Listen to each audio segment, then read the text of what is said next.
So today I'll be discussing the effects of stress on our health. According to the American Psychological Association, they did a survey back in 2010, and the survey showed that stress, which interferes with our normal functioning duties, will become a public health crisis. The survey also concluded that 44% of Americans dealing with moderate to high stress levels have increased within the past 5 years. My name is Stacy. I'm a full-time employee, and I am a full-time student at Los Angeles Pacific University. I have dealt with my fair share of stress, from being a full-time student and a full-time employee. The stress I have dealt with have caused me to get depressed, be fatigued, lose sleep, or gain weight. I didn't know how to deal with it when I was stressed. Now that I am more aware, I have been able to implement coping skills that have helped me manage my stress. I still deal with my work and school stress, but it's a work in progress. In this presentation, I will be talking about what stress is, what our body undergoes when we are affected with stress, what are some common stressors, the signs and symptoms of stress, and how we can manage them. And I do believe even though stress can be influenced any time of our life, as long as we can exercise, have a healthy diet, practice relaxation techniques, and practice prayer, we can be able to manage those stress. So stress, it is an emotional or mental pressure or tension we have when we are face to face with a situation. According to authors Martellaro and Scherer, it shows that stress affects us psychologically and physically. So stress results from intense emotion that is perceived for an extended amount of time. When we talk about stress, there's two forms: short-term stress and long-term stress. Short-term stress, also stated by author Mishra, she states that short-term stress, it has positive effects on us when we do small responsibilities. The stress that we have when it comes to short-term help us accomplish the task that needs to be done. When it comes to long-term stress, it does affect us mentally and physically.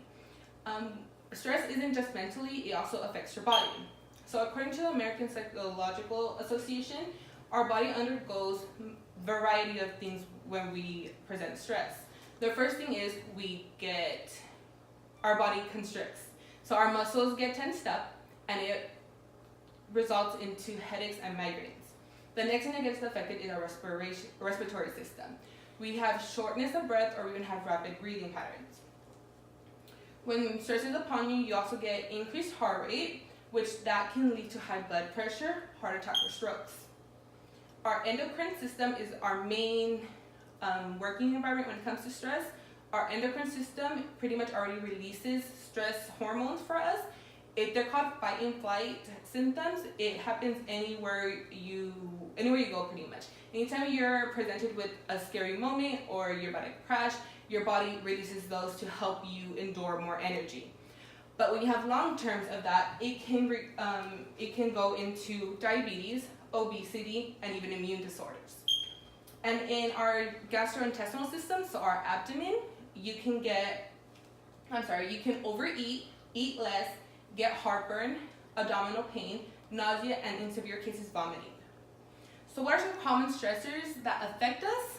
Financial situations. Money is always an issue. That's why we overwork ourselves.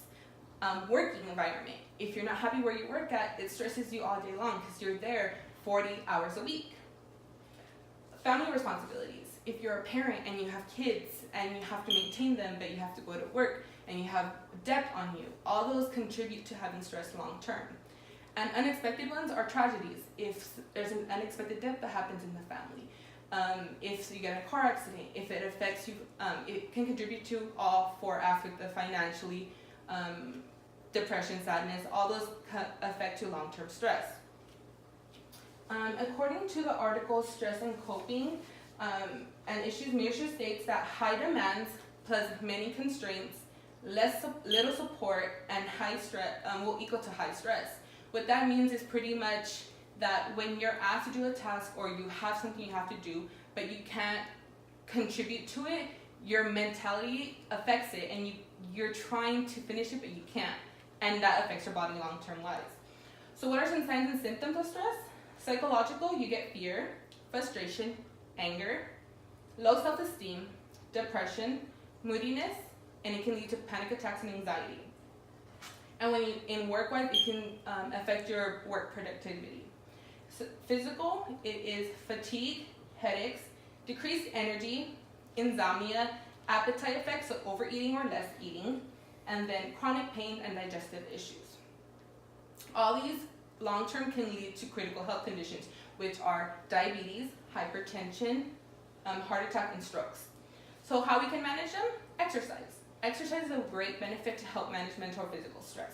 It gives you positive benefits. Also, it helps build your self-esteem, build self-confidence, and then a healthy diet, rich in nutrients. So vitamins, proteins, omega-3s, all those kind of vitamins and pretty much help you boost up your energy. They improve your mood, and then they boost your concentration. So try to stay away from fatty foods or processed foods because they just help with the bad effects of it. And then relaxation techniques like breathing, meditation and yoga, prayer. They're all things we can work on to help us manage our stress otherwise that's not exercise or eating. According to the Managing Stress Through Changing Life Skills, yoga incorporates breathing techniques, meditation, and light exercise that help in reducing stress. So in conclusion, we know stress is inevitable. It's always going to be around us somehow, some way. But we need to make sure that if we incorporate a healthy diet, exercise, relaxation techniques, and prayer, we can overcome it, okay? Thank you guys for being here.